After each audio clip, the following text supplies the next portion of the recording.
In the previous video, episode 2, I debunked each and every claim of the Jehovah's Witnesses that the divine name of God is Jehovah, and that the apostate Christian writers erased the divine name Jehovah from the Holy Scriptures. In today's video, we conclude this series and we address two things. Number one, we look at the implications of the Jehovah's Witnesses accepting that Yahweh would be the correct rendering of the Tetragrammaton, YHWH. God's name in Hebrew, known as the Tetragrammaton, based on the Greek word 4 letters. YHWH in Hebrew spells Yahweh. JHVH in English spells Jehovah. Bible scholars have known that God's names appeared in the Hebrew scriptures, or the Old Testament, and there's plenty evidence for that. It's more difficult to find it in the Greek scriptures or the New Testament, especially when large numbers of the Christian Greek scriptures were turned into the Roman authorities when they offered a bounty when they were persecuting the early Christian church. But we do know that where it did appear in the Greek scriptures, later on it was removed. So God's name was actually taken out of the Bible and replaced with KC or KY. So when ancient manuscripts are discovered, scholars look where this appears and they know the originals had Jehovah or Yahweh or the Tetragrammaton in it. This exhibition is showing how God's name has slowly been reinstated into the Bible and what a struggle it's been to do this. But with the New World Translation being produced, God's name has now been reinstated over 7,216 times.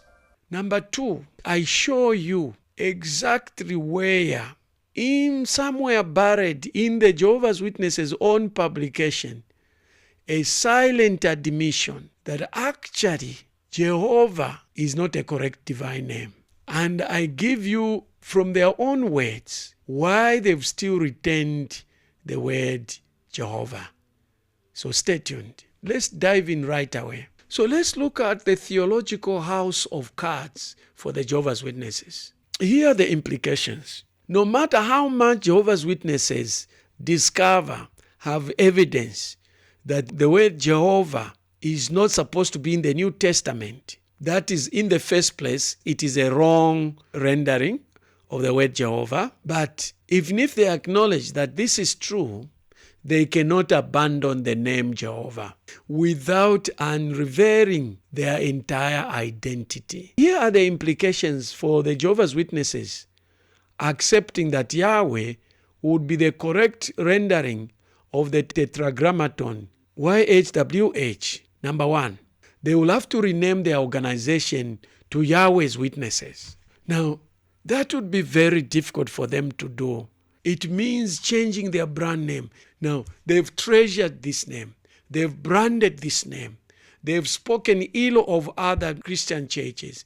They've debunked and renounced other Christian translations as being wrong. It means accepting that they were wrong. They've been wrong all along. It means accepting that whatever people have been saying, that Jehovah's Witnesses sect is a cult, will be a public admission. I have done videos on the New World Translation, just where I discuss in detail the serious misinterpretation in the New World Translation. If you want to watch that, I'll leave a link at the end of this video. I hope you are enjoying this video and it's opening your mind. If you do, kindly do me a favor.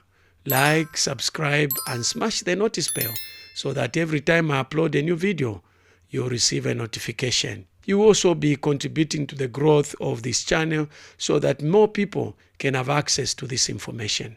Let's look at reason number 2, why they cannot accept that Yahweh would be the correct rendering of the Tetragrammaton. YHWH is they admit doctrinal fallibility, undermining their claim that they are God's sole channel of truth. Remember that the Jehovah's Witnesses have branded the word truth to belong to them. They have copyrighted it, that they have the truth. And if they have the truth, it means all other Christian denominations have a lie.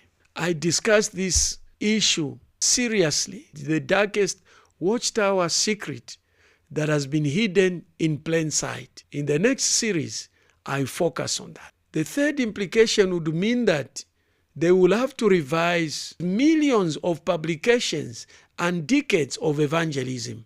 By clinging to Jehovah, the Watchtower Society prioritizes tradition over truth.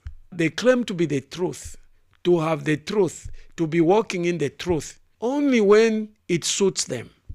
When the truth does not suit them, they don't go by it. This will be an ironic contradiction for the movement claiming to restore worship. Their accidental and silent admission expose a faith built on linguistic sand, not spiritual rock. Let us now go to the source where the Jehovah's Witnesses, in their own writing, in their own publication, acknowledged that Jehovah is not the correct God's divine name. This is found on page 23 of the 1969 foreword to the Kingdom Interlinear, the Jehovah's Witnesses Greek version of the New Testament. As you can see on the screen there, here is the admission. Now, I want to show you first that this is coming from their own writings. This is the foreword on page 23. First, let me show you. This is the one I'm talking about, the Kingdom Interlinear translation of the Greek scriptures, produced by the New World Translation Committee, 1969 CE. Now we go to page 23, and here it says, on the second paragraph it says, okay, let's read from the top. There can be no real objection of this translation to do so, provided they reproduce the divine name at places where the Hebrew scriptures show the background and validity of it. For corresponding reasons, no reasonable mind can find scriptural objection to our doing so in the English version.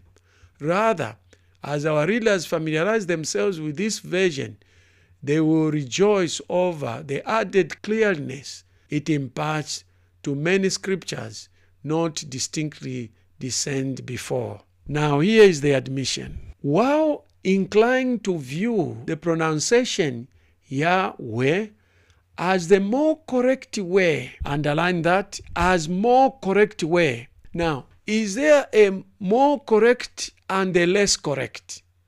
It is either something is correct or not correct. Now, that is a polite admission that Jehovah is not the correct name. They soften it by saying more correct way, whilst Jehovah is a less correct way. Let's continue.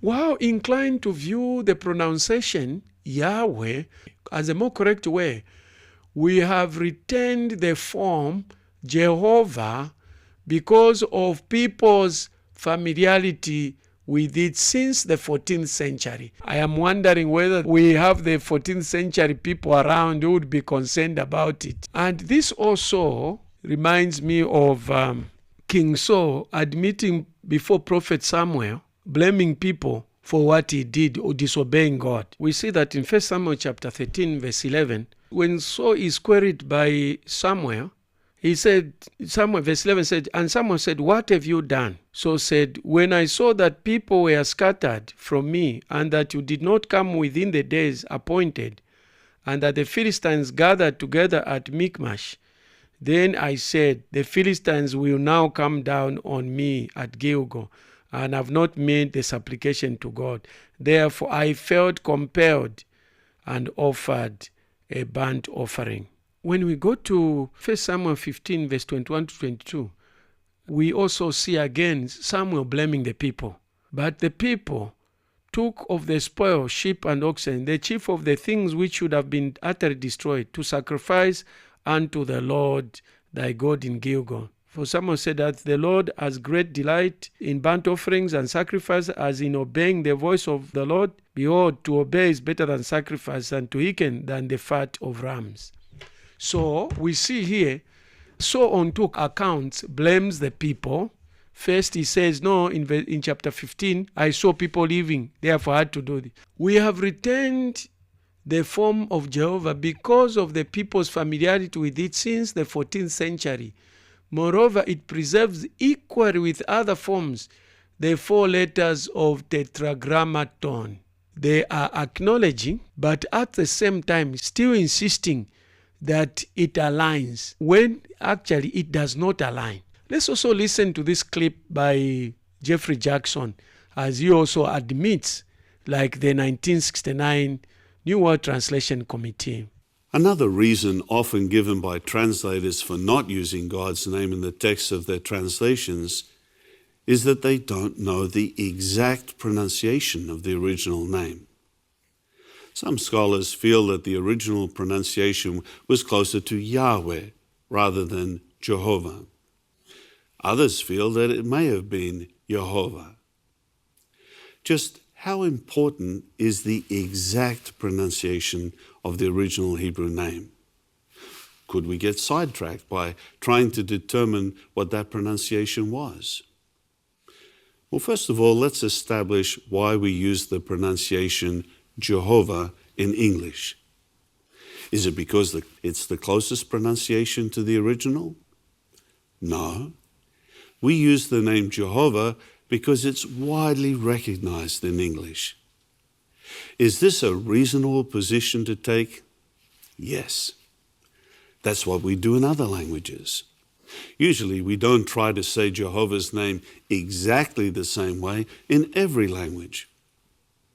For example, in some of the languages of the South Pacific where I served as a missionary, the divine name is pronounced as Jehovah, Jehovah, Jehovah, or Jehovah. Each pronunciation was established by local Bible translations and influenced by language characteristics. These pronunciations became well established and familiar to people. So it would be unreasonable to try to make people pronounce the name exactly the same in every language. You may not have thought of this, but even in English, some of us say the name slightly differently because of our different accents. Some say Jehovah, others Jehovah, others Jehovah, or Jehovah. So what's the point? The pronunciation changes according to the rules of the language or even due to individual accent. So it's not necessary to try and say the divine name exactly the same way as in Hebrew. In English, the pronunciation Jehovah has a long history. In other words, the name Jehovah was more commonly used in English. But shouldn't we try to be as close as possible with our pronunciation of the divine name? As already mentioned, scholars do not agree on the exact pronunciation. But even if they did, that's not what is done with other names in the Bible. For example, let's consider the name Jesus. That's the common pronunciation in English for the name of God's Son. But imagine, please, if you were to go back in time to Jesus' day, if you were to stand in public and call out the name Jesus in English, would anyone know who you were referring to? That would be unlikely. At that time, Jesus' name was probably pronounced even as Yeshua or Yehoshua, as in Hebrew, or Isus, as in Greek. And I'm sure you'll agree both of those forms are quite different from our English pronunciation. Consider too this fact. Jehovah didn't require that his son's name be spelled and pronounced the Hebrew way when the Christian Greek scriptures were written. He allowed the writers to use the common equivalent for Jesus' name in Greek, even though it sounded a lot different from how it was pronounced in Hebrew. Likewise, today, Jesus' name is pronounced differently in Spanish, in Italian, and in German, and many other languages. So should we stop using the name Jesus because it was not pronounced that way in Hebrew, or because it was pronounced differently in other languages? Of course not. It's also worth noting that in Hebrew, Jesus' name had either 3 or 4 syllables according to how it may have been pronounced, either Yeshua or Yehoshua. But in English, there are only 2 syllables in the name Jesus. There you are. Those are the claims of the Jehovah's Witnesses regarding the name Jehovah. So what do you think? Do you think they are right or not? Put your comments below. Let's start a discussion. If you've enjoyed this video, kindly do me a favor, like, subscribe, and smash the notice bell so that every time I upload a new video, you'll receive a notification. If you think that somebody else benefit from this video, kindly share it with them. You can share with as many people as possible. To watch part 1 of this video, click on this link. To watch part 2 of this video, click on this link. Now, to watch the video entitled The Cult That Rewrote the Bible, click on this link.